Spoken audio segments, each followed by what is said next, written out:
வணக்கம் தோழர்களே. குரூப் 2 ஏ தேர்வில் வெற்றி பெற்ற உங்கள் அனைவருக்கும் என்னுடைய வாழ்த்துக்கள். மிக சரியான போட்டியில் தான் வெற்றி பெற்றிருக்கீங்க. கடந்த முறை வேகன்சி மிக அதிகம், இந்த முறை மிக குறைவு அப்படின்னாலும் சார் நாங்கள்லாம் எம்சிக்கு கிங் சார், ஸோ அப்ஜெக்டிவில் என்றைக்குமே நாங்கள் கிங் அப்படின்ட்டு என்ன பண்ணியிருக்கீங்க. ஸோ கட் ஆஃப் கொஞ்சம் அதிகமாக இருக்குது பார்த்தோம்.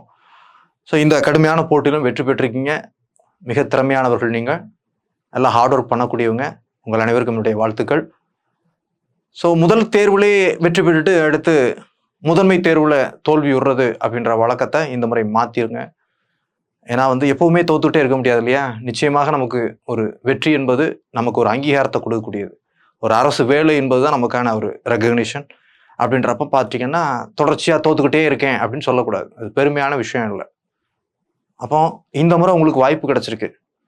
ஸோ டிஸ்கிரிப்டிவ் அப்படின்றதுல எவாலுவேஷன் யூனிஃபார்மிட்டி இல்லை சார், அதில் நிறைய முரண்பாடுகள் மாற்று கருத்துக்கள் இருக்குது. ஸோ நாங்கள் அப்ஜெக்டிவில் என்ன இருந்தாலும் நம்ம கான்ஃபிடென்ட்டாக சொல்ல முடியும் சார் அப்படின்ட்டு நம்பிக்கை உள்ளவங்க நிச்சயமாக இந்த மல்டிபிள் சாய்ஸ் கொஸ்டினை நீங்கள் சூஸ் பண்ணலாம். பொதுவாக இது டிஸ்கிரிப்டிவ் தான் எனக்கு ஃபேவராக இருக்குது அப்படின்னு தோணுச்சுனாலும் சார், டிஸ்கிரிப்டிவ் அப்படின்றத பொறுத்தவரை பார்த்தீங்கன்னா ரொம்ப ஷார்ட் பீரியட், மிக குறைந்த காலத்தில் அந்த டிஸ்கிரிப்டிவ் பேட்டர்னுக்கு எல்லாராலையும் அடாப்ட் ஆக முடியாது. ஆனால் அப்ஜெக்டிவ் என்பது மல்டிபிள் சாய்ஸ் கொஸ்டினை அடிப்படையாக கொண்டது. நீங்கள் ஏற்கனவே ப்ரிலிம்ஸ் அப்படி தான் எழுதியிருக்கீங்க. இன்னும் சொல்ல போனால் பார்த்தீங்கன்னா சிலபஸை கம்பேர் பண்ணி பாருங்கள். ப்ரிலிம்ஸில் நீங்கள் என்னென்ன டாப்பிக்குகள் கோத்ரூ பண்ணியிருக்கீங்களோ அதில் மேஜர் டாப்பிக்குகளை நீங்கள் என்ன பண்ணலாம், இங்கே ஆல்ரெடி கோத்ரூ பண்ண தான் போகிறீங்க. பாருங்கள், இப்போ ப்ரிலிம்ஸ் இருக்குது அப்படின்னா ப்ரிலிம்ஸில் பார்த்துக்கிட்டிங்கன்னா நிறைய டாப்பிக்குகள், ப்ரிலிம்ஸில் நிறைய டாப்பிக்குகள் நீங்கள் கவர் பண்ணியிருப்பீங்க. அதில் எதெல்லாம் கவர் பண்ணலையோ அப்படிப்பட்ட டாப்பிக்குகளை மட்டும், என்னென்ன டாபிக் கவர் பண்ணாமல் இருக்கீங்களோ அந்த டாப்பிக்குகள்லேருந்தே சில விஷயங்களை நீங்கள் தூக்கிடலாம். தட் இஸ் என்ன சொல்கிறேன்னா, ஒரு போர்ஷன் படிக்கிறீங்க, பாளையக்காரர் கிளர்ச்சி, பாளையக்காரர் ரிவால்ட் அப்படின்னு சொல்லி படிக்கிறீங்க. வரிசையாக நீங்கள் படிச்சிருப்பீங்க, பூலித்தேவர், கட்டபொம்மன் அப்படின்னு படிச்சிருப்பீங்க. இதில் ஸ்கூல் புக் பேஸ் பண்ணி படிச்சிருக்கலாம். ஆனால் இப்போது கொஞ்சம் அந்த இதுலேயே அடிஷ்னலாக என்ன படிக்கணும், ஸ்கூல் புக்கை தாண்டி ஏதாவது நம்ம மெட்டீரியல் கொடுக்குறோம் இல்லையா, அதில் என்ன இருக்குது அப்படின்றத ஈஸியாக டிரைவ் பண்ணி தூக்குனாலே போதுமானது தான். சரியா? இன்னொன்று, பொதுவாக கான்செப்சுவலாகவும் படிக்கணும், ஃபேக்சுவலாகவும் படிக்கணும். நீங்கள் பண்ணக்கூடிய தப்பு டேட்டாஸ் ஃபேக்ட்ஸ் அப்படின்ற பேசிக்கை மட்டும் வாட் இஸ் வாட்னு மட்டும் படிச்சுட்டு போகிறீங்க. லைன் பை லைன் ரீட் பண்ணுறது தான் ஒரு ரேஷனலைசிங். அந்த கொஷினை அந்த கான்செப்சுவலாக புரிஞ்சிக்கிறதுக்கு நிச்சயமாக இந்த மாதிரி தேர்வுகளில் யூஸ் ஆகும். அப்போ இங்கே ரெண்டும் வேணும், ஃபேக்ட்ஸும் வேணும், facts and datas, what is what, who, year, when, so event அப்படின்னு வரிசையாக பார்க்குறோம். ஆண்டுகள், ஸோ செயல்பாடுகள், ஸோ எங்கே, லொக்கேஷன், யார், ஹூஸ் ஹூ, இப்படி தான் படிக்கிறோம். இப்படி தான் படிக்கிறோம். ரீசன் கொஷினாக ரைஸ் பண்ணுறோம். Why, when, how, for, what, whom, இப்படி படிக்கிறோம். ஸோ இதை தவிர இன்னும் கொஞ்சம் வேணும். டைப்ஸ் ஆஃப் கொஷின்ஸை இன்னும் கொஞ்சம் தரோவாக பார்க்கணும். மல்டிபிள் சாய்ஸ் கொஷினில் என்னென்ன பேட்டர்னில் கேட்குறாங்க, அசர்ஷன் ரீசனிங் கேட்குறாங்க, மேட்ச் ஆஃப் ஃபாலோவிங் கேட்குறாங்க, வாட் இஸ் வாட்னு கேட்குறாங்க, 4 ஸ்டேட்மெண்ட் கொடுத்து கேட்குறாங்க. அப்போ எதில் நம்ம தப்பு பண்ணுறோம், எதில் இன்னும் கொஞ்சம் ஃபோக்கஸ் பண்ணணும் அப்படின்ற புரிதல்லாம் இங்கே ரொம்ப முக்கியமான விஷயம். அடுத்ததான் எல்லாமே சிலபஸ் பேஸ் பண்ணி தான். அவங்களுக்கு 5 யூனிட்டுகளாக கொடுத்துருக்காங்க. உண்மையை சொல்லப்போனால் ஒரு 10 யூனிட்டையும் சிம்பிளிஃபை பண்ணி தான் 5 யூனிட்டுகளாக கொடுக்குறாங்க. கிளப் பண்ணி கொடுக்குறாங்க. எல்லாத்தையும் தமிழ்நாடு கான்டெக்ஸ்டில் கொடுக்குறாங்க. தமிழ்நாடு கான்டெக்ஸ்ட்லேயே கொடுக்குறாங்க. அப்படின்றப்ப பார்த்தீங்கன்னா நீங்கள் சிலபஸில் டவுன்லோட் பண்ணுறீங்க. இதில் ப்ரிலிம்ஸில் நீங்கள் எதெல்லாம் படிச்சிட்டீங்க, ஆல்ரெடி நீங்கள் படிச்சிருக்கீங்க, எல்லாம் ஞாபகம் வச்சுக்கிங்க. படித்ததை ஆல்ரெடி நம்ம மைண்டில் இருக்கத்தான் செய்யும். சரியா? அதில் எதில் கொஞ்சம் வீக்காக இருக்கலாம். அதை தவிர அந்த ஏரியாவில் அடிஷ்னல் ஃபேக்ட்ஸ் என்ன இருக்குது, இன்னும் டீட்டெயில்டாக என்ன பண்ணணும் அப்படின்றத தேடுறதா அங்கே முக்கியமான விஷயம். இந்த அடிஷ்னல் ஃபேக்ட்ஸை தேடி கேதர் பண்ணிக்கணும். சிலபஸில் உள்ள ஒவ்வொரு டாப்பிக்குகளையும் நீங்கள் கூகுள் பண்ணியே தேடலாம். சரியா? கட்டபொம்மன் ஸ்கூல் புக்கில் மட்டும் இருக்க மாட்டார். நிறைய ரெஃபரன்ஸ், தமிழ்நாடு விடுதலை போராட்ட வரலாறு இருக்குது, மாடர்ன் ஹிஸ்ட்ரி ஆஃப் தமிழ்நாடு இருக்குது, இப்படி ரெஃபரன்ஸ் ஆத்தர் புக்கு நிறைய இருக்குது. இது தவிர விக்கிபீடியா சோர்சஸ் இருக்குது. அந்த கன்சர்ன் பகுதியைச் சேர்ந்த அதை பற்றிய ரைட்டர்ஸ் எழுதியிருப்பாங்க. சரியா? ஸோ இப்படி ஒவ்வொரு லிங்காக கிளிக் பண்ணி கூட அவங்கள பற்றி அடிஷ்னல் டேட்டாஸை நீங்கள் எடுக்கலாம். உண்மையை சொல்ல போனால் அவள் இங்கே விஷயம் என்ன அப்படின்னு கேட்டிங்கன்னா, இவ்வளோதான் சிலபஸ். ஆனால் அதற்கான சோர்சஸ் அப்படின்னு பார்க்குறப்போ நிறைய சோர்சஸ் இருக்குது. நம்ம ப்ரிலிம்ஸ் ஸ்கூல் புக்கில் படிக்கிறது தான் முக்கியமான ஃபேக்ட்ஸ் அண்ட் டேட்டாஸ், இல்லைன்னு சொல்லலை. ஏன்னா நிறைய ரெஃபரன்ஸ் புத்தகங்களை உள்ள முக்கியமான ஃபேக்ட்ஸ் அண்ட் ஃபைண்டிங்ஸ் எல்லாம் கிளப் பண்ணி சிம்பிளை பண்ணி தான் ஸ்கூல் புக்கில் கொடுக்குறாங்க. அப்போ பேசிக் இதுதான்.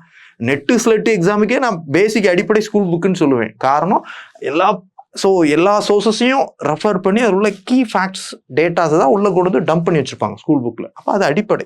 ஆனால் அதை தாண்டியும் நம்ம படிக்கணும். அதான் இங்கே சொல்லக்கூடிய விஷயம். அப்போ சிலபஸ் கம்பேர் பண்ணி பாருங்கள். ப்ரிலிம்ஸில் படித்த டாப்பிக்குகள் எதெல்லாம் மெயின்ஸாக வந்துருச்சு, அந்த டாப்பிக்குகள் ஏற்கனவே மைண்டில் ஆல்ரெடி இருக்கும். நீங்கள் அதை பற்றி கவலைப்பட வேண்டிய அவசியமே இல்லை. அந்த டாப்பிக்லேயே அடிஷ்னலாக ஏதாவது படிக்கணுமா அப்படின்றத மட்டும் கோ த்ரூ பண்ணுங்கள். இதை தவிர புதிய டாப்பிக்குகள் என்ன இருக்கோ அதில் ஃபோக்கஸ் பண்ணுங்கள். நான் சிலபஸை டீகோட் பண்ணி கொடுக்குறேன். ஆக்சுவலாக வந்து பார்த்தீங்கன்னா மாடர்ன் இந்தியா டீகோட் பண்ணி கொடுத்துருக்கேன். அதில் பார்த்தீங்கன்னா தெரியும், டாபிக் வைஸ் சொல்லியிருப்பேன். அப்போ கூடுதலாக என்ன பண்ணணுன்றதை ஒவ்வொரு வயசும் நான் சொல்கிறது என்ன பண்ணணும், என்ன தேடணும் அப்படின்றத நான் சொல்கிறேன். ஸோ இங்கே நான் சொல்லக்கூடிய விஷயம் என்னென்னா, ஃபேக்ட்ஸ் அண்ட் டேட்டாஸ் அப்படின்றத தாண்டி கான்செப்டையும் புரிஞ்சுக்கணும். நீங்கள் வந்து நம்ம கொஷினில் ABCD ஆப்ஷன் சூஸ் பண்ணுறப்போ அந்த கான்செப்டுவலாக நல்ல புரிதல் இருக்கக்கூடியவங்க அழகாக நல்லா என்ன பண்ணுவாங்க, ரேஷனலைசேஷன் பண்ணி என்ன பண்ணிடுவாங்க, சரியான ஆப்ஷனை சூஸ் பண்ண முடியும் அனுபவத்தின் அடிப்படையில். அடுத்ததாக பார்த்தீங்கன்னா இங்கே ரீசனிங் இருக்குது. ரீசனிங்கை ப்ராக்டிஸ் பண்ணுறது அவசியம். ஸோ நம்ம பார்ப்போம். ஸோ மிக குறுகிய காலம் தேர்வு உங்களுக்கு. ஆமாம், 8ஆம் தேதியா, 8/2/2025 8/2/2025 தேர்வு. கிட்டத்தட்ட பார்த்தீங்கன்னா ஒரு 50-55 நாட்கள் தான். அதில் இங்கே தேவையான விஷயம் நம்பிக்கை தான். நிறைய பேர் ரிசல்ட் வராதுன்னு ப்ரிப்பேர் பண்ணவே இல்லை. அப்போ எல்லாரும் இப்போ தான் ப்ரிப்பேர் பண்ண ஸ்டார்ட் பண்ணுறாங்க. ஸோ நீங்களும் இந்த குறுகிய காலத்திலும் ப்ரிப்பேர் பண்ணி என்ன பண்ண முடியும், கிளியர் பண்ண முடியும். தேவை நம்பிக்கை ஒன்று தான். ஏன்னா நிறைய டாப்பிக்குகளை நீங்கள் ப்ரிலிம்ஸில் ஆல்ரெடி படிச்சுட்டீங்க. பேசிக்காக நாங்களாம் என்ன பண்ணுவோம் அப்படின்னு கேட்டிங்கன்னா, பேசிக்காக உங்கள் மைண்டில் உள்ளது ஆட்டோமேட்டிக்காக வந்துக்கிட்டே தான் இருக்குங்க. அப்போ கூடுதலாக என்ன படிக்கணும், எதில் ஃபோக்கஸ் பண்ணணும் மட்டும் நம்ம மனசில் தெளிவாகிக்கிட்டீங்கனாலே போதும். அதை தான் நான் எப்போவுமே சொல்லுவேன். சிலபஸ் வைஸ் டீகோட் பண்ணி கூடுதலாக என்ன டாப்பிக்குகள் நம்ம ஃபோக்கஸ் பண்ணணும், ஏற்கனவே உள்ள டாப்பிக்குகளில் என்ன அடிஷ்னலாக கூடுதலாக என்ன ஏதாவது இருக்கா அப்படின்றத மட்டும் என்ஷூர் பண்ணணும். அவ்வளோதான் விஷயம். மற்றபடி ப்ராக்டிஸ் தான். சரியா? ஓகே. மொத்த பதவியிடங்கள் 2006 21,822 பேரை எடுத்திருக்காங்க. அப்போ 20,060 பேரை தான் எடுக்கணும். பட் ஆனால் 21,822 பேர் எடுத்திருக்காங்க. காரணம் என்னன்னா, ஒரே பணியிடத்துக்கு கம்யூனல் கேட்டகரி அடிப்படையில் நிறைய பேர் ஒரே மதிப்பெண்கள் வாங்கியிருக்கலாம். அவங்களையும் கூப்பிட்டுருப்பாங்க. 1:10 அப்படின்ற ரேஷியோவில் எடுக்கிறாங்க. அப்போ உண்மையான ரியல் காம்படிஷன். இப்போ வந்து விளையாட்டு போட்டிகள் என்ன பண்ணுவாங்க, நம்ம ஸ்கூலில் ரன்னிங்லாம் ரேஸ்லாம் வச்சோன்னா ஃபஸ்ட்டு வந்துடுவோம். சரியா? ஆனால் டிஸ்ட்ரிக்ட் லெவலில் ஃபஸ்ட்டு வர முடியுமா? அனைத்து பள்ளிகள்லையும் அந்த ஸ்கூல் காம்படிஷனில் ரன்னிங்கில் ஃபஸ்ட்டு வந்தவங்களாம் அங்கே வருவாங்க. அப்போ இதான் ரியல் காம்படிஷன். ரியல் டெஸ்ட் என்பது இதுதான். பட் ஆனால் இதுலேயும் நம்முடைய திறமையை வெளிக்காட்டுறதுக்கான நல்ல வாய்ப்பு தான். சரி, நீங்கள் எவ்வளவுக்குள்ள நல்லா படிச்சிருக்கீங்க அப்படின்றத உண்மையாக பரிசித்து பார்க்கக்கூடிய தேர்வுகள் இந்த முதன்மை தேர்வுகள் தான். அப்போ இதுலேயும் முழு மதிப்பெண்கள் பெற ட்ரை பண்ணணும். ஸோ 1:10. அப்போ ரியல் காம்படிட்டர்ஸ் இடையில நடக்கக்கூடிய போட்டி தான். 21,822 பேருந்து. ஸோ இந்த 2006 பேர்களை தேர்வு பண்ண போகிறாங்க. இதுலேயும் குரூப் 2A நல்ல பதவியிடங்கள் இருக்குது. குரூப் 2A அப்படிலாம் வந்து இல்லை, நிறைய சிறப்பான பதவிகள் இதுலேயும் இருக்குது. சரியா? ஸோ அப்போ நீங்கள் என்ன பண்ணுங்க, நம்பிக்கை தேவை. ஸோ நம்பிக்கை இழக்கக்கூடாது. உண்மையை சொல்லப்போனால் இந்த குறுகிய காலகட்டம் என்பது போட்டித்தன்மையை குறைக்கும். காலம் அதிகமாக போட்டித்தன்மை அதிகரிக்கும். அப்போ அப்படின்றப்ப இதில் நீங்கள் ரியலாக என்ன பண்ணணும், கொஞ்சம் சின்சியராக உட்காரணும். ஒவ்வொரு நிமிஷமும் ரொம்ப முக்கியமான ஒன்று. நேர மேலாண்மையை சரியாக கையாளுங்க. முழுக்க உங்கள் சிந்தனை போட்டித் தேர்வுகளே இருக்கட்டும். நிறைய பார்த்தீங்கன்னா, ஸோ பண்டிகைகள் காலம் இது வந்து பார்த்தீங்கன்னா தீபாவளி முடிஞ்சு அடுத்து என்ன வந்துருச்சு, கிறிஸ்மஸ், நியூ இயர், பொங்கல் அப்படின்னு வரும். நிறைய விடுமுறைகள் வரும். பள்ளி மாணவர்களுக்கு தான் இது. உங்களுக்கு விடுமுறை இல்லைனாலும் பண்டிகை அப்படின்னு மூழ்காமல் என்ன பண்ணணும், நம்முடைய சிந்தனை தேர்வுகளை நோக்கி மட்டுமே இருக்கட்டும். 2006 பணியிடங்கள். இதில் என்ன விஷயம்னா, கம்ப்யூட்டர் பேஸ்டு டெஸ்ட்டாக வைக்கிறாங்க. ஆமாம், CBT அப்படின்னு சொல்லி கொடுக்குறாங்க. கம்ப்யூட்டர் பேஸ்டு டெஸ்ட் அப்படின்னு சொல்லி கொடுத்துருக்காங்க. அப்போ அதுலேயும் ப்ராக்டிஸ் பண்ணிக்கணும். சரியா? ஆன்லைன் தேர்வுகளுக்கு இந்த ஸ்பெஷல் எக்ஸாம்ஸ் ஃபுல்லாக கம்ப்யூட்டர் பேஸ்ட் டெஸ்ட்டாக நடத்துகிறாங்க. இப்போ உங்களுக்கு கிட்டத்தட்ட 21,000 பேருன்றதால் லேப்லாம் அரேஞ்ச் பண்ணியிருப்பாங்க. அப்போ அதுக்கான பயிற்சியும் கொஞ்சம் தேவை தான். ரைட்டா? ஸோ பாருங்க, பேட்டர்ன் என்ன எல்லாமே உங்களுக்கு தெரியும். மெயின்ஸ் 2025 ஆயிடுச்சு. 24ன்னு எதிர்பார்த்தோம், 2025. தமிழ் தேர்வு 2/2/2025. ஸோ உங்களுக்கு 2A objective multiple choice question 8/2/2025 பிப்ரவரி 8 தேர்வு இருக்குது. கம்ப்யூட்டர் பேஸ்ட் டெஸ்டாக இருக்கு. சரியா? ஓகே, எப்படி இருக்கு பேட்டர்ன் என்ன பாருங்க. மொத்தம் 200 கேள்விகள் தான். 200 கேள்விகள் தான். அங்கே எக்ஸாம் என்னது தான் 200 கேள்விகள் தான் இருக்கு. இதுக்கான பேட்டர்ன் என்ன உங்களுக்கு தெரியும், இருந்தாலும் ஒரு கோத்ரூ பண்ணுங்க என்ன இருக்கு பேட்டர்ன் அப்படின்றத பாருங்க. ஸோ பாருங்க, ஜிஎஸ் பொறுத்தவரை பார்த்தீங்கன்னா 5 யூனிட்டுகளாக பிரிச்சிருக்காங்க. அதான் பார்ட் ஏ. பார்ட் ஏ என்ன பண்ணியிருக்காங்க, 5 யூனிட்டுகளாக பிரிச்சிருக்காங்க.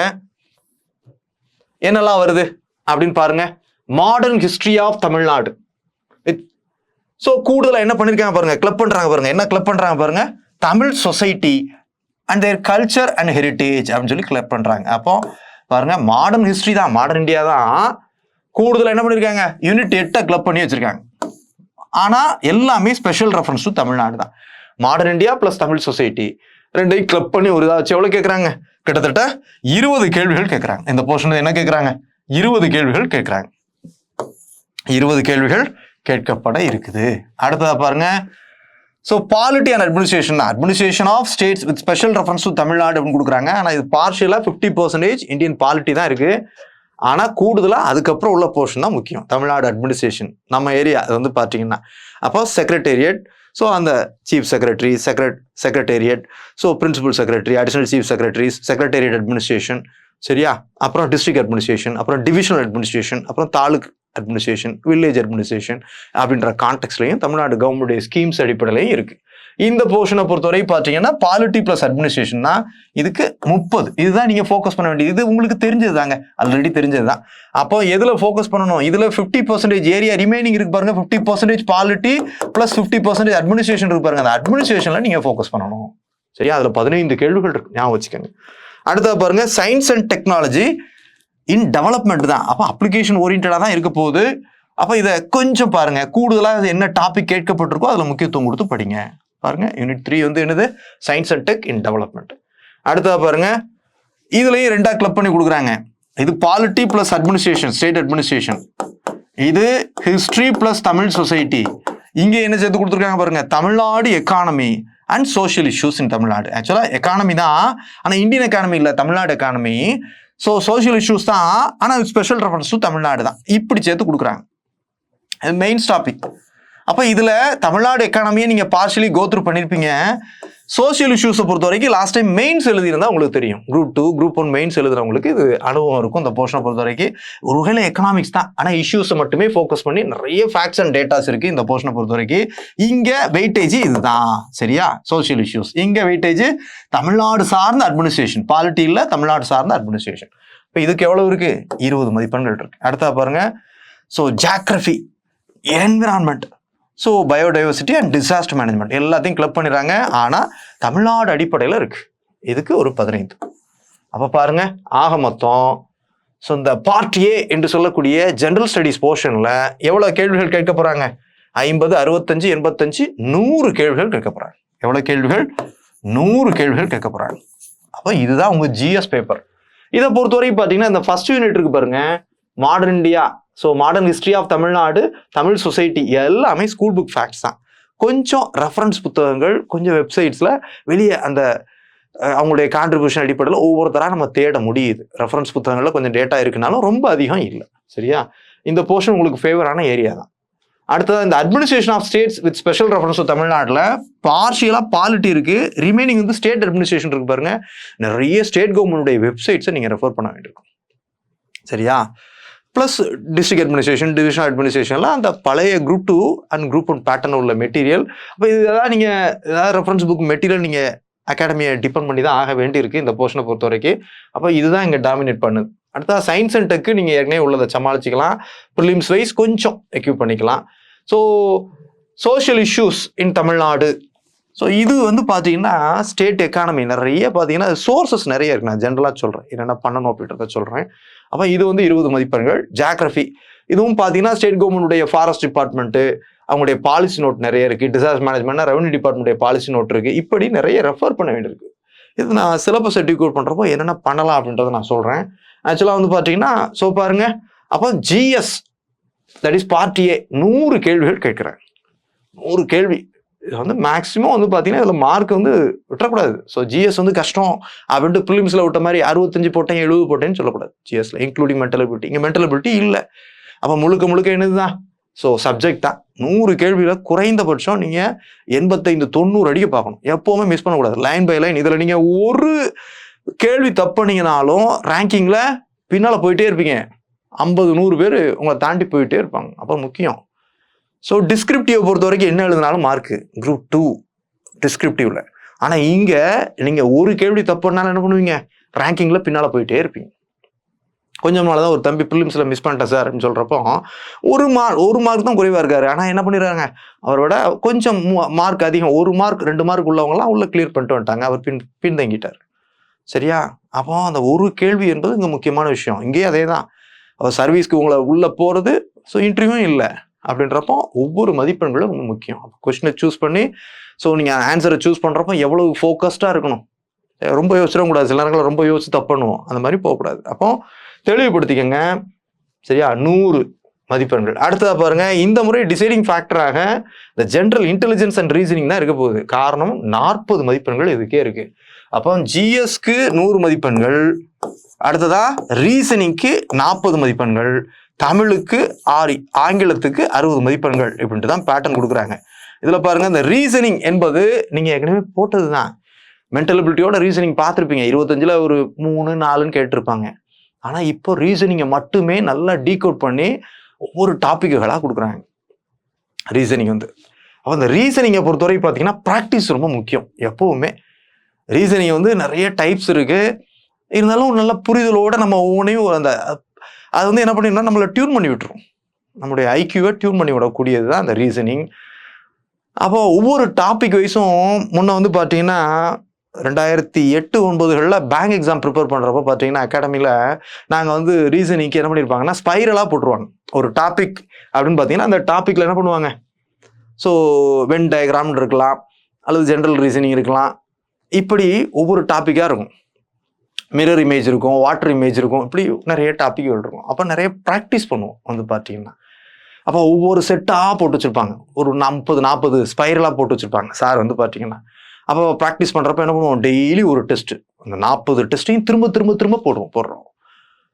ரீசனிங்னா ரீசனிங், மென்டல் எபிலிட்டினா மென்டல் எபிலிட்டி. அப்போ நைட்டு வந்து மொட்டை மாடியில் அது ஒரு ஷெட்டு போட்டிருப்போம். அந்த ஷெட்டில் உட்காந்து நைட்டு ப்ராக்டிஸ் பண்ணுவோம். கொசு கட்டினாலும் உட்காந்து அப்போ ப்ராக்டிஸ் பண்ணுறது வந்து பார்த்தீங்கன்னா அந்த ஸ்பைரல்ஸ் தான் வேலை வாங்கி கொடுத்துச்சு உண்மையை சொல்ல போனால். இப்போவும் அதை சார் சொன்னாங்க, ஸ்பைரல் போட்டு வச்சுருக்கோம் ரீசனிங்க்கு அப்படின்ட்டு, ஆஃப்லைனில் நீங்கள் ப்ராக்டிஸ் பண்ணுறதுக்கு அப்படின்ட்டு. அப்போ ஆஃப்லைனில் அதை ரெகுலராக உட்காந்து ஒவ்வொரு ஸ்பைரலாக எடுத்து கூட நம்ம ப்ராக்டிஸ் பண்ணலாம். அப்போ ரீசனிங்கை வந்து ஸோ அந்த தவறுகள்லேருந்து நம்ம பாடம் கற்றுக்கிட்டே இருக்கணும். இன்னொன்று அதை டைம் மேனேஜ்மெண்ட்டும் வந்து ஒரு அக்யூரசி அந்த நம்மளை எக்யூப் பண்ணி விடும். ரீசனிங் வந்து பொதுவாக ரீசனிங் பக்காவாக பண்ணுறவங்க வந்து இந்த ரேஷனலைசிங் ஸ்கில் வந்து செமையாக இருக்கும். அதுவும் பார்த்தீங்கன்னா அங்கே உங்களுக்கு ஜிஎஸ்க்கும் யூஸ் ஆகும். அப்போ இந்த ரீசனிங் வந்து இப்போ புதிதாக கொடுத்துருக்காங்க. மென்டல் எபிலிட்டி அப்படின்றத தாண்டி அப்போ நீங்கள் ப்ரிலிம்ஸில் கொஞ்சம் சிம்பிளாக இருக்கலாம், இது கொஞ்சம் டீட்டெயில்டாக தான் இருக்குது. ஸோ அப்போ அதை டாபிக் வைஸ், சிலபஸ் வைஸ் ஒவ்வொரு டைப் ஆஃப் அந்த ரீசனிங் அந்த பார்ட்டையும் நீங்கள் கோத்ரூ பண்ண வேண்டியது அவசியம். அதை ப்ராக்டிஸ் பண்ணுறது அவசியம். சொல்லப்போனால் இங்கே பயிற்சி தான். ப்ராக்டிஸ் இங்கே ரொம்ப அவசியம், குறிப்பாக ரீசனிங் போர்ஷன். பொதுவாக ஸோ மல்டிபிள் சாய்ஸ் கொஷின் நான் டிஸ்கிரிப்டிவ்க்கும் அதான் சொன்னேன். டிஸ்கிரிப்டிவ்னா டிஸ்கிரிப்டிவ் ப்ராக்டிஸ் பண்ணணும், அப்ஜெக்டிவ்னா அப்ஜெக்டிவ் ப்ராக்டிஸ் பண்ணி பழகணும். எவ்வளவுக்கு நீங்கள் நிறைய தேர்வுகளை மார்க் டெஸ்ட்டுகளை அட்டன் பண்ணுறீங்களோ அவ்வளவுக்கு அவ்வளவு என்ன ஆகும், உங்களுக்கு பலன் தரும். நிறைய கேள்விகள் ரிப்பீட் ஆகும். நிறைய வந்து உங்களுக்கு அந்த அதை மல்டிபிள் சாய்ஸ் கொஷினை ப்ராக்டிஸ் பண்ண என்ன ஆகும், நல்ல அனுபவம் கிடைக்கும்.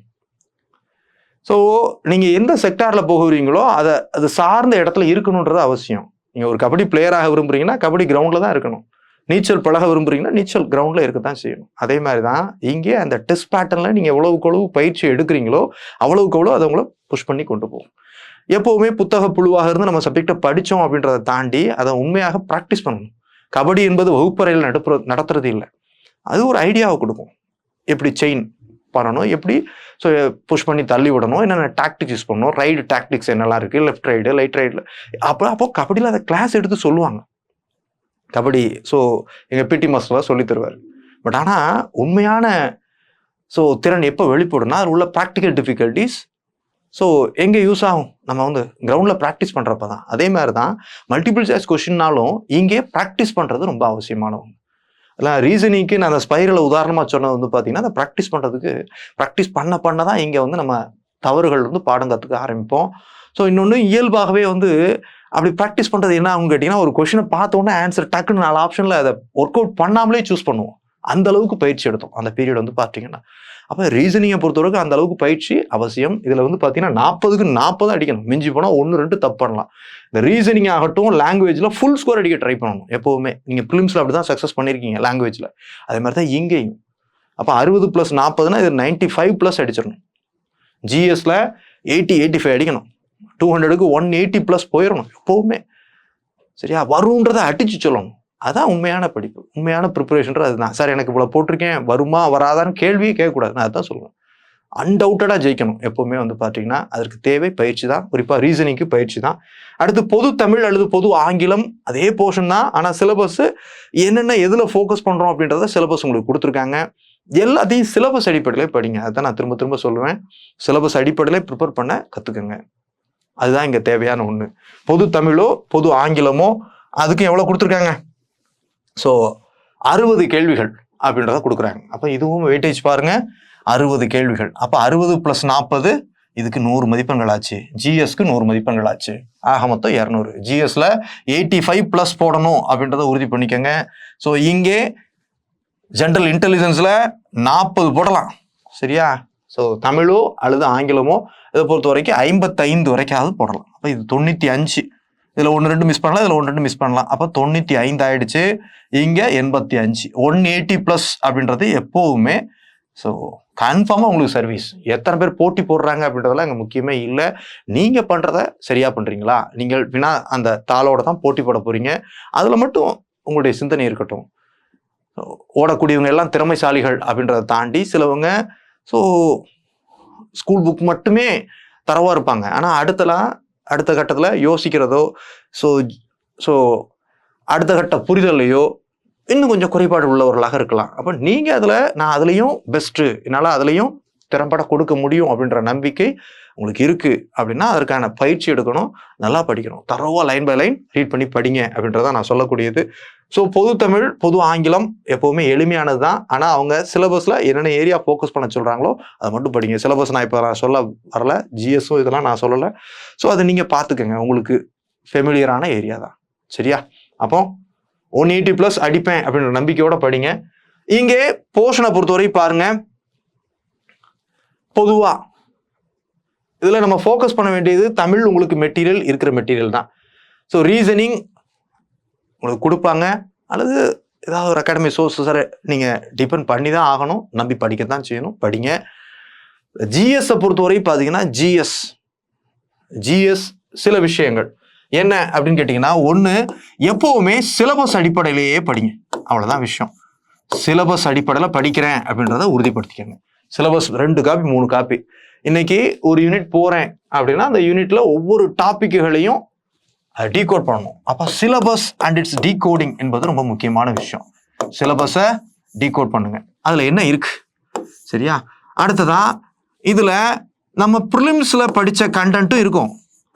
புது டாபிக் என்ன, அடிஷ்னல் டாபிக் என்ன, ப்ரிலிம்ஸில் படித்த டாபிக் என்ன, அடிஷ்னல் டாபிக் என்ன, இதை டிஃப்ரென்ஷியேட் பண்ணுங்க. ப்ரிலிம்ஸில் படித்த டாப்பிக்கை இன்னும் கொஞ்சம் வெயிட்டேஜ் கொடுத்து டீட்டெயிலாக படிக்க முடியுமா அப்படின்றத பாருங்கள். அதில் உள்ள பேசிக் ஃபேக்ட்ஸ் உங்களுக்கு தெரிஞ்சது தான்.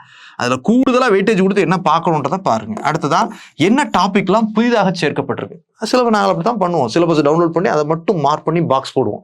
இதெல்லாம் புதிதாக இருக்குது. பொதுவாக சில விஷயங்கள் பிளான் பண்ணணும்.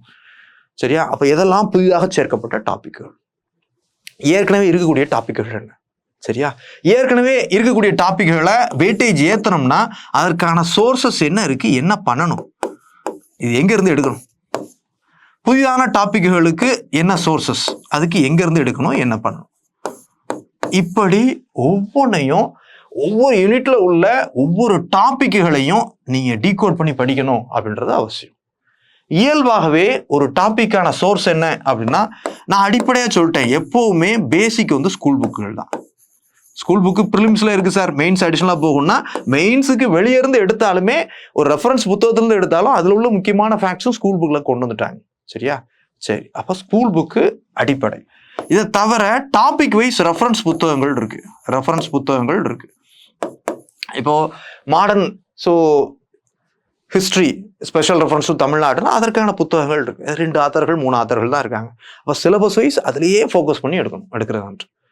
சரியா, அந்த டாப்பிக்கை பார்க்கணும். அதில் ஸ்கூல் புக்கில் என்ன இருக்கு, இந்த ரெஃபரன்ஸ் ஆத்தர் என்ன சொல்றாரு, இதை தவிர நெட் சோர்சஸ் என்ன இருக்கு, நெட்ல என்ன இருக்கு, நெட் சோர்சஸ் பார்க்கணும். நெட்ல விக்கிபீடியா இருக்கு, என்ஐசி வெப்சைட்ஸ் இருக்கு. சரியா, யாராவது அந்த ரெஃபரன்ஸ் அதை பற்றி ஆர்டிகிள்ஸ் எழுதியிருப்பாங்க. அது மாதிரி கரண்ட் அஃபேர்ஸில் அவங்க ஏதாவது வந்திருப்பாங்க, அதை பற்றிய கூடுதல் தகவல்களை கொடுப்பாங்க. அப்படி பார்க்கணும். அந்த ரிலேட்டடாக ஏதாவது வந்திருக்கா அப்படின்னா நெட் சோர்சஸ். ஒரு விஷயத்த எப்போவுமே கூகுள் பண்ணி தேடி பார்க்கணும். ஒரு டாபிக் எடுக்கிறீங்க அப்படின்னா ஜென்ரலாக தான் நான் கொடுக்குறேன் ஐடியா. ஒரு டாப்பிக்கை புக்கில் படிச்சிட்டோம், அதை பற்றி பாருங்கள். இப்போது நீங்கள் சவுத் இண்டியன் ரெபல்லியன் அப்படின்ற டாபிக் பார்த்தீங்கன்னா ஸ்கூல் புக்கில் படிச்சிருப்பீங்க, +1 +2 புக்லையும் படிச்சிருப்பீங்க. ஸோ தட் இஸ் 10th வரையிலான அந்த எஸ்சிஆர்டி புக்லையும் படிச்சிருப்பீங்க. இதை தவிர ஏதாவது அகாடமியுடைய மெட்டீரியலையும் படிச்சிருப்பீங்க. இதை தவிர வேறு ஏதாவது ஃபேக்ட்ஸ் இருக்கா, நெட்டில் அந்த வேர்டை தேடி பாருங்கள். யாராவது அவங்கள பற்றி ஆர்டிகிள்ஸ் எழுதியிருக்கலாம், அல்லது ரெஃபரன்ஸ் புத்தகங்கள்லேருந்து ஏதாவது கோட்ஸ் எடுத்து விக்கிபீடியாலே போட்டு வச்சிருக்கலாம். இப்படி அந்த ரிலேட்டட் எப்போவுமே தேடணும். அதில் நம்ம தரவு ஆயிட்டோமா அப்படின்றத எப்போவுமே என்ஷூர் பண்ணணும். பிடிஎஃபாக வேறு ஏதாவது அடிஷ்னல் மெட்டீரியல் கிடைக்கலாம். நிறைய மெட்டீரியல் நல்லா முன்னே பார்த்தீங்கன்னா ஒவ்வொன்றும் தேடுறப்போ நிறைய கிடைக்கும். சரியா, இணையதளம் நமக்கு பல வகையில் பலன் தரக்கூடியதாக இருக்கும். அப்போ கரண்ட் அஃபேர்ஸ் ஏதாவது லிங்க்டாக இருக்கலாம். அடுத்ததாக பாருங்க, கவர்மெண்ட் வெப்சைட்ஸில் நிறைய விஷயங்கள் கிடைக்கும். டாபிக் வைஸ் பார்த்தீங்கன்னா கவர்மெண்ட் வெப்சைட்ஸில் நிறைய கிடைக்கும். கவர்மெண்ட் என்ன பண்ணியிருப்பாங்கன்னா அந்த ரிலேட்டடான பாலிசி நோட்ஸில் ஏதாவது ரிலீஸ் பண்ணியிருப்பாங்க. பாலிசி நோட்ஸ், இந்த பாலிசி நோட்ஸில் நிறைய கிடைக்கும். அப்படி பார்க்கணும். இந்த டாபிக் பாலிசி நோட்ஸில் இருக்க. நீங்கள் தனியாக இண்டிவிஜுவலாக ப்ரிப்பேர் பண்ணுறீங்கன்னா இதெல்லாம் தான் வழி. சரியா, அந்த ரிலேட்டடான ஆக்ட் இருக்கலாம், பாலிசிஸ் இருக்கலாம், இனிஷியேட்டிவ்ஸ் இருக்கலாம். இப்போ டிசாஸ்டர் மேனேஜ்மெண்ட்லாம் பார்த்தீங்கன்னா நிறைய இனிஷியேட்டிவ்ஸ் இருக்குது. State government disaster management plan இருக்குது கடந்த வருஷம். அப்புறம் 2018 to 25 ஒரு பிளான் இருக்குது. இப்படி அதை நீங்கள் பிடிஎஃபாகவே நிறைய கிடைக்குது. ரோல் ஆஃப் சிவில் சொசைட்டின்னு நீங்கள் அந்த சிலபஸில் உள்ள டாப்பிக்கை அப்படியே உடச்சி பாருங்கள். அதில் ஒரு 4-5 சர்ச் தேடி பாருங்கள். உங்களுக்கான கண்டென்ட்டை கரெக்டாக நீங்கள் பிடிச்சி தூக்கிடலாம். சரியா, இதில் நிறைய ஸ்கூல் புக்லேயே உங்களுக்கு இருக்குது. இதை தவிர அடிஷ்னலாக தேடுறதுக்கான சோர்ஸ் தான் சொல்கிறேன். இப்போ விக்கிபீடியா போகிறீங்கன்னா அதிலே ஒவ்வொரு லிங்கை கிளிக் பண்ணி அடுத்தடுத்து என்ன அந்த சப்ஹெட்டிங்க்கும் உள்ள டீட்டெயில்டாக தேடி வச்சுக்கணும். நார்மலாக உள்ளவங்களோட அடிஷ்னலாக பார்க்கணும் அப்படின்றது முக்கியம். அப்படி இல்லைன்னா ஏதாவது ஒரு அகாடமியுடைய நோட்ஸை நம்ம தான் செய்யணும். ஷார்ட் பீரியட் அப்படின்றப்போ நம்ம தான் செய்யணும். ஸோ நம்புங்க, வேறு வழி இல்லை.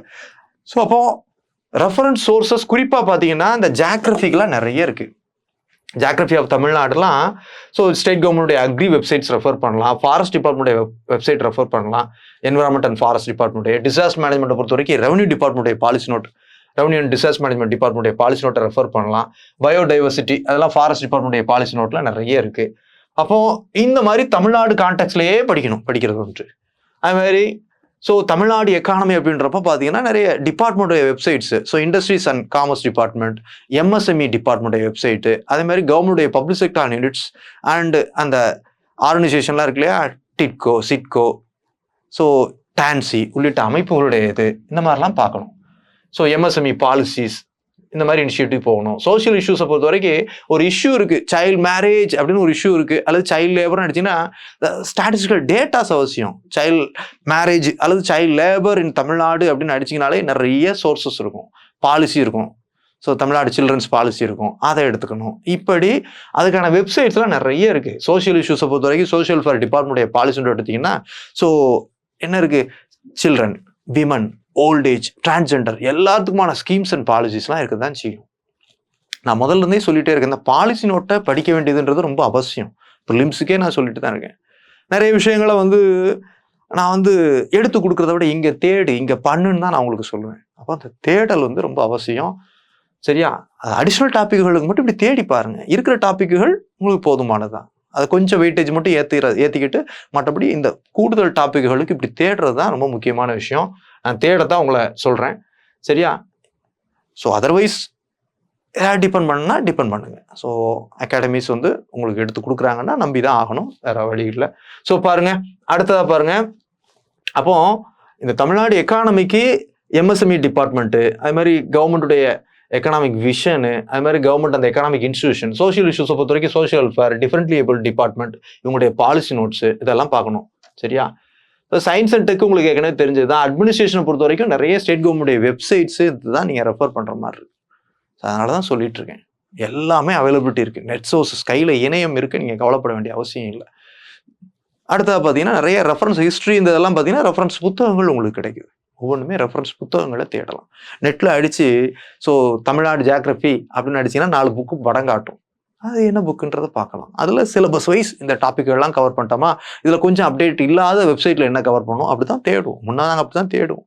இப்போ உங்களுக்கு ஸோ ஸோ இன்ஸ்டிடியூஷன்ஸ் நிறுவனங்கள் உங்களுக்கு ஸோ அகாடமிஸ் போட்டு கொடுக்குறாங்க.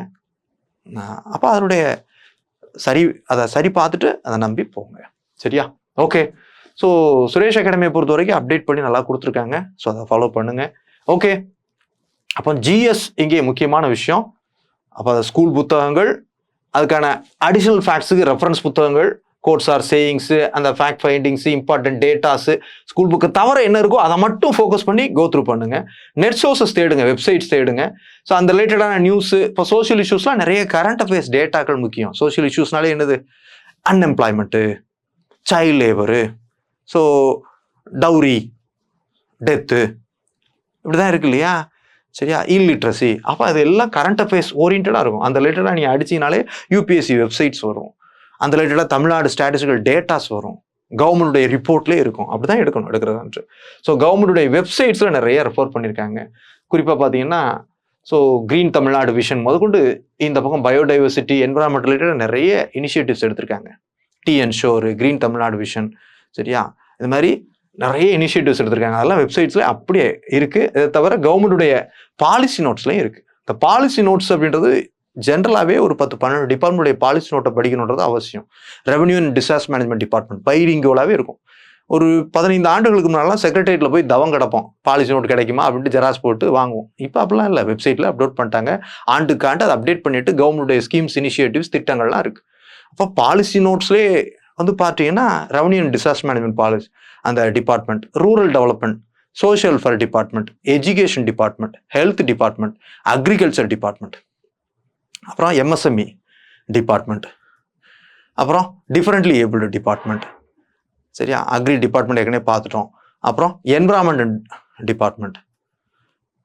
இந்த டிபார்ட்மெண்ட்டுடைய பாலிசி நோட்லாம் பார்த்தீங்கனாலே உங்களுக்கு பாதி கண்டென்ட் எக்கானமியும் கவர் ஆயிரும், அட்மினிஸ்ட்ரேஷனும் கவர் ஆயிடும். சரியா? அதுமாதிரி ஆர்கியாலஜி, ஸோ ஹிஸ்ட்ரிலாம் பார்த்தீங்கன்னா ஆர்கியாலஜி, தமிழ் வளர்ச்சி மற்றும் அந்த அகழ்வாராய்ச்சி துறை, ஆர்கியாலஜி டிபார்ட்மெண்ட்டுடைய பாலிசி நோட் அதெல்லாம் பக்காவாக இருக்கும். இப்போ நீங்கள் கீழடியே போனீங்கன்னா கூட அந்த டிபார்ட்மெண்ட்டுடைய பப்ளிஷிங் அந்த புத்தகங்கள் இருக்கும். ஆர்கியாலஜி டாபிக் எடுத்தீங்கன்னா அவங்க என்னென்ன கொடுத்துருப்பாங்க, முதலமைச்சருடைய உரை முதற்கொண்டு கீழடி, ஆதிச்சநல்லூர், அரிக்கமேடு, ஸோ வெம்பக்கோட்டை எல்லாமே வந்துடும். அதில் உள்ள கண்டென்ட், அந்த புக்கு பப்ளிஷிங், அந்த புக்கில் பார்த்தீங்கனாலே அவ்வளோ கண்டென்ட் இருக்குது. அப்போ அது எங்கே இருக்குன்றது தேடல் வந்து ரொம்ப முக்கியமான விஷயம். அதெல்லாம் அந்த வெப்சைட்ஸில் இருக்குது. இன்னொன்று விக்கிபீடியாவில் நிறைய கொட்டி கிடக்குங்க. ஆக்சுவலாக வந்து பார்த்தீங்கன்னா ஸ்கூல் புக் டேட்டாவை எடுக்கிறாங்க, வெளியே ரெஃபரன்ஸ் புக் டேட்டாவை எடுத்து அவங்க கேதர் பண்ணி கொடுக்குறாங்க. அப்போ இல்லாத டாப்பிக்குகளுக்கு அப்படி இது பண்ணணும். ஸோ அதில் ஒரு திருப்தி வந்துச்சுன்னா அடுத்த டாபிக். இப்படி தான் டாபிக் வைஸ் டீகோட் பண்ணி படிக்கணும் அப்படின்றது தான் அந்த குரூப் 2A முக்கியம். ஸோ அதன் அடிப்படையில் கொடுக்கப்பட்ட மெட்டீரியலை படிங்க. அடுத்ததாக பார்த்தீங்கன்னா டெஸ்ட்டு. அப்போ இங்கே விஷயம் நான் சொல்லக்கூடியது, இப்படி படிக்கிறதுக்கு சிலபஸ் அடிப்படையில் படிங்க, சிலபஸை டீகோட் பண்ணுங்க. ப்ரிலிம்ஸில் படித்த ஃபேக்ட்ஸ் ஆல்ரெடி நம்ம மைண்டில் இருக்கத்தான் செய்யும். எப்போவுமே காலத்துக்கும் இந்த நீச்சல் என்பது காலத்துக்கு மறக்காது இல்லையா? அந்த மாதிரி ப்ரிலிம்ஸுக்கு படித்த ஃபேக்ட்ஸ்லாம் எனக்கு இன்றைக்கும் ஞாபகத்துக்கு இருக்கும். அப்போ அது ஆட்டோமேட்டிக்காக இருக்கும். அதை தவிர நம்ம என்ன படிக்கணும், இப்போ கூடுதலாக சிலபஸில் என்ன படிக்கணும், அடுத்து இந்த டாப்பிக்குகளில் வேறு ஏதாவது ரெஃபரன்ஸ் புத்தகங்கள் அடிப்படையில் வேறு என்ன படிக்கணும், அடிஷனல் டாப்பிக்கு என்ன வெப்சைட்டு என்ன பண்ணணும் அப்படின்றத மட்டும் உறுதிப்படுத்திக்கங்க. அல்லது இதெல்லாம் கொடுக்கக்கூடிய ஒரு சோர்ஸஸை நம்பி படிங்க. சோர்ஸ் புக்கு, அகாடமிக் புக்ஸை நம்பி படிங்க. ஸோ இங்கே எல்லாத்தையும் படிக்கிறோன்ட்டு 6 மாதம் எடுக்கவும் கூடாது. நேர மேலாண்மையே முக்கியம். இருக்கக்கூடிய 55 நாட்களில் என்ன பண்ணணும், சரியா? அப்போ சில கஷ்டங்கள், டிஃபிகல்ட்டிஸ் இருக்கத்தான் செய்யும். ஒன்றுமே பண்ணாமல் இருக்கிறத விட பண்ணுறது நல்லது இல்லையா? அதனால் ஸோ ஓடாமல் இருக்கிறத விட ஓடிக்கிட்டே இருக்கணும். அதுதான் முக்கியமான விஷயம். அதை சரியாக போகிறோமா அப்படின்றதையும் உறுதிப்படுத்தணும். ஸோ இங்கே சொல்லக்கூடிய விஷயம் இதுதான். ஸோ இது மல்டிபிள் சாய்ஸ் கொஸ்டின் எக்ஸாம் தான். நீங்கள் மல்டிபிள் சாய்ஸ் கொஸ்டின் பேட்டர்னில் ஏற்கனவே நல்லா பண்ணி தான் வந்திருக்கீங்க. நீங்கள் தோல்வியாளர்கள் இல்லை. ஆல்ரெடி நீங்கள் ப்ரிலிம்ஸ் கிளியர் பண்ணி அதில் ஸோ 21,822 பேரில் ஒரு ஆளை தான் வந்திருக்கீங்க. அப்போ நீங்களும் இந்த போட்டிக்கு தகுதியானவர். சரியா? அதை முதல்ல நம்புங்க. ரெண்டாவது விஷயம், அவநம்பிக்கையோட இதெல்லாம் மெயின்ஸ்லாம் செட் ஆகாதுன்னு போகாதீங்க. இது MCQ தான். ஸோ நம்பிக்கையாக போங்க. சரி இவ்வளோ காலம் நான் ப்ரிப்பேர் பண்ணல, நோ ப்ராப்ளம். இன்னும் இந்த 55 நாட்களே போதுமானது தான். ஆனால் நீங்கள் எஃபோர்ட் போடக்கூடிய நேரம் அதிகமாக இருக்கணும். முழுக்க உங்கள் சிந்தனை இதில் தான் இருக்கணும். அப்போ நம்பி இப்போவும் ப்ரிப்பேர் பண்ணலாம். 2. 3வது விஷயம், இது சிலபஸ் அடிப்படையில் தான் படிக்கணும். சரியா? நல்லா தெளிவுபடுத்திக்கங்க. சிலபஸில் ஏற்கனவே கோத்ரூ பண்ண டாபிக் என்ன, அதில் ஏதாவது கூடுதலாக பார்க்கணுமா, அடுத்ததாக அடிஷ்னலாக உள்ள டாபிக்குகள் என்ன, அது ஸோ நல்ல சோர்சஸ் கூகுள் பண்ணி தேடுங்க. ரெஃபரன்ஸ் புத்தகங்களோ எது பெஸ்ட்டாக தோணுதோ அதில் எல்லாத்தையும் கவர் பண்ணுற மாதிரி பார்க்குறது நன்றி. அடுத்ததாக ரிவிஷனிங் ரொம்ப முக்கியம். எப்போவுமே படித்து மறந்து போகிறத விட எப்போவுமே பேசிக் ஃபேக்ட்ஸ் நான்லாம் அண்டர்லைன் பண்ணவே மாட்டேன். ஒரு படிக்கிறப்ப பார்த்தீங்கன்னா ஏற்கனவே நம்ம ப்ரிலிம்ஸை படிச்சிருக்கோம். ஸோ கட்டோமன் தூக்கிடப்பட்ட நாள் முதற்கொண்டு கேத்தார தூக்கிட பேசிக் ஃபேக்ட்ஸ் எல்லாமே நமக்கு தெரியும். அப்படிப்பட்டதெல்லாம் திரும்பவும் ஹைலைட் பண்ணி படிக்கக்கூடாது. புதுசாக ஒரு மெட்டீரியல் வாங்கி படிக்கிறீங்கனாலும் இதை தவிர கூடுதலாக என்ன இருக்கோ அதை மட்டும் தான் ஸ்பெஷலைஸ்டான ஒரு இங்கில் நோட் பண்ணி அதை மட்டுமே படிக்கணும். சரியா? அடுத்து கூடுதல் டாபிக்குகள், நம்ம கவர் பண்ணாத டாபிக்குகள் மட்டும் கூடுதலாக நேரம் ஒதுக்கி அதில் மட்டும் ஃபோக்கஸ் பண்ணணும். அதை விட்டு படித்த டாப்பிக்கே நேரத்தை செலவு பண்ணிட்டு இருக்கக்கூடாது. அது இயல்பாகவே நீச்சல் மாதிரி நம்ம மனசில் ஸ்டோர் ஆனது தான். ஸோ அப்போ அதை நீங்கள் அப்படியே வேகமாக கோத்ரூ பண்ணிட்டு இந்த மாதிரி இதெல்லாம் ஸ்பெஷல் ஹைலைட் பண்ணி மார்க் பண்ணி அதில் கூடுதலாக ஃபோக்கஸ் பண்ணுங்க. சரியா? இன்னொன்று, எல்லா டாப்பிக்குகளையும் சிலபஸ் வைஸ் கவர் பண்ணிட்டோன்றதை என்ஷூர் பண்ணுங்க. அடுத்ததான் நல்லா ரிவிஷனிங் பண்ணுங்க. எப்போவுமே படிக்கிறத நேற்று படித்ததை இன்றைக்கி ரிவிஷனிங் பண்ணணும். ரெகுலராகவே ஒவ்வொன்றுக்கும் வெயிட்டேஜ் கொடுக்கணும். ஸோ ஜிஎஸ் எவ்வளோ முக்கியமோ அதேமாதிரி தமிழும் முக்கியம், அல்லது ஆங்கிலமும் முக்கியம். 60 கேள்விகள் இருக்கு இல்லையா, அதையும் சிலபஸ் அடிப்படையில் கவர் பண்ண ட்ரை பண்ணணும். ரெகுலராகவே ஜென்ரல் இன்டெலிஜென்ஸ் அண்ட் ரீசனிங்கை ப்ராக்டிஸ் பண்ணணும். ஒரு நாளைக்கு அது 50 கேள்வி 100 கேள்வின்னு ப்ராக்டிஸ் பண்ணிட்டே இருக்கணும். அந்த மாதிரி இந்த ஸ்பைரெல்லாம் கொடுக்குறாங்கன்னா நல்ல வாய்ப்பு, அதை யூஸ் பண்ணுங்க. உட்காந்து அதை ப்ராக்டிஸ் பண்ணுங்க. பேக்லேயே ஆன்சர் கீயும் கொடுத்துருப்பாங்க. அப்போ நம்ம என்ன தப்போன்றது இது பண்ணணும். அடுத்த முறை நேரம் அதெல்லாம் பார்த்தீங்கன்னா 40 கேள்வியாக பார்த்த உடனே ஆன்சர் மார்க் பண்ணிட்டு வரணும். அந்த அளவுக்கு ப்ராக்டிஸ் பண்ணணும் பண்ணுறது. அப்போ ரீசனிங் இதெல்லாம் பார்த்தீங்கன்னா ப்ராக்டிஸ் ரொம்ப அவசியம். சரியா? ஸோ ரிவிசனிங் ரொம்ப முக்கியம். அடுத்ததாக ப்ராக்டிஸ் பண்ணுறது ரொம்ப முக்கியம். நான் ஏற்கனவே சொன்ன மாதிரி அந்த ஸ்பெஷலைஸ்டாக ரீசனிங் இதெல்லாம் ப்ராக்டிஸ் பண்ணணும். அதே மாதிரி வீக்லி ஒன்ஸ் ஆகுது அல்லது வீக்லி ட்வைஸ் ஆகுது மார்க் டெஸ்ட்டுகளை அட்டன் பண்ணுங்க. ஸோ எங்கெங்கே கிடைக்குதோ, இலவசமாக கிடைக்கிறது, வெப்சைட்டில் கிடைக்கிறது, ஏதோ அகாடமியில் பண்ணுறது, இது மாதிரி என்ன பண்ணுங்க, டெஸ்ட்டு போட்டுகிட்டே இருக்கணும். அது நம்மளுடைய டேட்டா பவரை அதிகரிக்கும். ஸோ இன்னொன்று டெஸ்ட் போட்டு அதை கரெக்ஷன் பார்க்கணும். என்னென்ன தப்பு பண்ணுறோம், என்ன வகையான கேள்விகளில் தப்பு பண்ணுறோம், என்ன வகையான யூனிட்டுகளில் தப்பு பண்ணுறோம், எதில் நம்ம பின்தங்கி இருக்கோம், தமிழ்லையா அல்லது ரீசனிங்லையா அல்லது ஜிஎஸ்லையா, ஜிஎஸ்ல எந்த யூனிட்டுகளில் பின்தங்கி இருக்கோம், அதில் என்ன டாப்பிக்குகளில் ரொம்ப பின்தங்கி இருக்கோம், அப்போ எதில் நம்ம ஃபோக்கஸ் பண்ணணும். இந்த அனலைசேஷன் ரொம்ப முக்கியம். சரியா? இந்த மாதிரி விஷயங்கள் நீங்கள் ஃபோக்கஸ் பண்ணீங்கன்னா போதும். நிறைய டெஸ்ட் போட தான் என்ன ஆகும், நீங்கள் என்ன போவீங்க, இன்னும் உங்களை எக்யூப் பண்ணிப்பீங்க. சரியா? அப்போது இங்கே தேவை குறுகிய காலம்னாலும் நல்ல திட்டமிடல் வேணும். ஃபஸ்ட்டு பிளான் பண்ணுங்க. அப்புறம் collection of material or dependency, ஒரு அகாடமியை டிபெண்ட் பண்ணால் பண்ணுங்க, நம்பி பண்ணி தான் ஆகணும். அடுத்ததாக அகாடமி நோட்ஸ் கொடுக்குறாங்க. பட் சில விஷயங்களில் நீங்களும் இணையதளத்தையும் தேடி படிக்க கற்றுக்குங்க. என்னென்ன இருக்குது அப்படின்றத படிக்க கற்றுக்குங்க. சிலபஸ் அடிப்படையில் படிங்க. கூடுதலாக உள்ள டாப்பிக்குகள், புதிதாக சேர்க்கப்பட்ட டாப்பிக்குகளுக்கு முக்கியத்துவம் கொடுங்க. அடுத்ததாக நல்லா ரிவிஷன் பண்ணுங்க. மார்க் டெஸ்ட்டுகள் அட்டன் பண்ணுங்க. ரீசனிங்கை டெய்லி ஒவ்வொரு போர்ஷன்லையும் டெய்லி மார்க் டெஸ்ட்டுகள், ஸோ குறைந்தது வாரத்துக்கு 2 தேர்வுகளாவது அட்டன் பண்ண முயற்சி பண்ணுங்க. ஓகேயா? தேர்வை நோக்கி முழுக்க உங்கள் சிந்தனை இருக்கட்டும். உங்களுடைய ஸ்ட்ரென்த் அண்ட் வீக்னஸையும் அனலைஸ் பண்ணுங்க. எதில் பின்தங்குறீங்களோ அதில் கூடுதலாக ஃபோக்கஸ் பண்ணுங்க. சரியா? நேர மேலாண்மை இங்கே முக்கியம். நாட்கள் மிக குறைவு. அப்போ திரும்ப படித்ததை ரிவைஸ் பண்ணுறது நல்ல விஷயம்தான். ஆனால் இயல்பாகவே நம்ம மனதில் ஸ்டோரான டேட்டாக்கள், ஃபேக்ட்ஸு, கான்செப்டை தவிர்த்து வேற எதில் முக்கியத்துவம் கொடுக்கணுமோ அதில் முக்கியத்துவம் கொடுத்து அதை மட்டுமே என்ன பண்ணுங்க, ரிவைஸ் பண்ணுங்க. தோழர்களை மீண்டும் ஒரு முறை சொல்லிக்கிறேன். சிலபஸ் அடிப்படையில் படிங்க. சிலபஸை டவுன்லோட் பண்ணிக்கங்க. ABC 3 பகுதிகள். அப்போ சிலபஸில் கூடுதலாக என்ன டாப்பிக்குகள் இருக்கோ அதில் ஃபோக்கஸ் பண்ணுங்கள். ஏற்கனவே உள்ள டாப்பிக்குகள் நீங்கள் படித்ததெல்லாம் நல்லா தான் படிச்சிருப்பீங்க. அதில் ஏதாவது வெயிட்டேஜ் கொடுத்து பண்ணணுமா, அதில் கூடுதலாக உள்ள டாப்பிக்குகள் மட்டும் பார்த்துக்கோங்க. நல்லா ரிவிஷன் பண்ணுங்க. சரியா? ரீசனிங்லாம் நிறைய ப்ராக்டிஸ் பண்ணுங்க. மார்க் டெஸ்ட்டுகள் எங்கெல்லாம் கிடைக்க வாய்ப்பு இருக்கோ டெஸ்ட் போடுங்க. சரியா? 2 மாத காலம்னாலும் நிச்சயமாக நீங்கள் முறையாக திட்டமிட்டு சரியாக டைம் மேனேஜ் பண்ணி பிளான் பண்ணி போனீங்கன்னா என்ன பண்ணலாம், ஸ்கோர் பண்ணிடலாம். சரியா? ஓகே, நல்லா பண்ணுங்க. இங்கே சுரேஷ் அகாடமியை பொறுத்தவரை பார்த்தீங்கன்னா இதற்கான தேர்வுகள் வைக்கிறாங்க. ஸோ சிலபஸ்லாம் கொடுத்துருக்காங்க. நான் அங்கெல்லாம் போகலை, யூஸ் பண்ணிக்கங்க. சரியா? கிட்டத்தட்ட வந்து பார்த்தீங்கன்னா 15+5 மொத்தம் 25 தேர்வுகள் வைக்கிறதாக சொல்லியிருக்காங்க. இந்த டெஸ்ட் ஷெட்யூல் என்னன்றதை பார்த்துக்கோங்க. 15 தேர்வுகள் பாருங்க. ஒவ்வொரு ஜிஎஸை பொறுத்தவரை பார்த்தீங்கன்னா ஜிஎஸ் 5 யூனிட்டுகள் இருக்கு. ஒவ்வொரு யூனிட்டுக்கும் 3 தேர்வுகள். ஆக மொத்தம் பார்த்தீங்கன்னா அது 15 தேர்வு ஆகிப்போச்சு. உண்மையை சொல்லப்போனால் ஒவ்வொரு டெஸ்ட்லையுமே ரீசனிங்கையும் சேர்த்து வைக்கிறாங்க. அதுக்கான எக்ஸாம் பேட்டர்ன் தான் கொடுத்துருக்காங்க. எப்படி வைக்க போகிறோம் அப்படின்றத கொடுத்துருக்காங்க. ரீசனிங்க்கு அப்போ ஒரு 15 தேர்வுகள் எழுதுன மாதிரி ஆகிப்போச்சு. 15+5ன்னா ஜிஎஸ்க்கு ஒரு 15 ஆகிப்போச்சு, ரீசனிங்க்கு ஒரு 5. ஆக மொத்தம் 20 தேர்வுகள் ஆகிப்போச்சு. ஸோ ஜென்ரலைஸாக பார்க்குறப்போ 15 தேர்வுகள் அப்படின்றது உங்களுக்கு தெரியும் தான். கூடுதலாக என்ன இருக்குன்னா அதை ஒரு 2 சப்ஜெக்ட் வைஸ் டெஸ்ட்டு, ஒவ்வொரு சப்ஜெக்ட்டுக்கும் ஒரு கம்ப்ளீட் டெஸ்ட்டு, ஒரு 5 டெஸ்ட் இருக்குது. அடுத்ததாக பார்த்தீங்கன்னா 3 தேர்வுகள் தமிழ் எலிஜிபிலிட்டிக்கு வைக்கிறாங்க. ஆக மொத்தம் பார்த்தீங்கன்னா ஜென்ரலாக 15 தேர்வுகள், யூனிட் வைஸ் டெஸ்ட்டு ஒரு 5, 20 ஆகிப்போச்சு. கூடுதலாக தமிழுக்கு இருக்குது. சரியா? ஃபுல் டெஸ்ட் இருக்குது. அப்படி தான் கலவையாக ஒரு 25 தேர்வுகள் வைக்கிறாங்க. 2 நாட்களுக்கு ஒரு தேர்வு இருக்கத்தான் செய்யும்.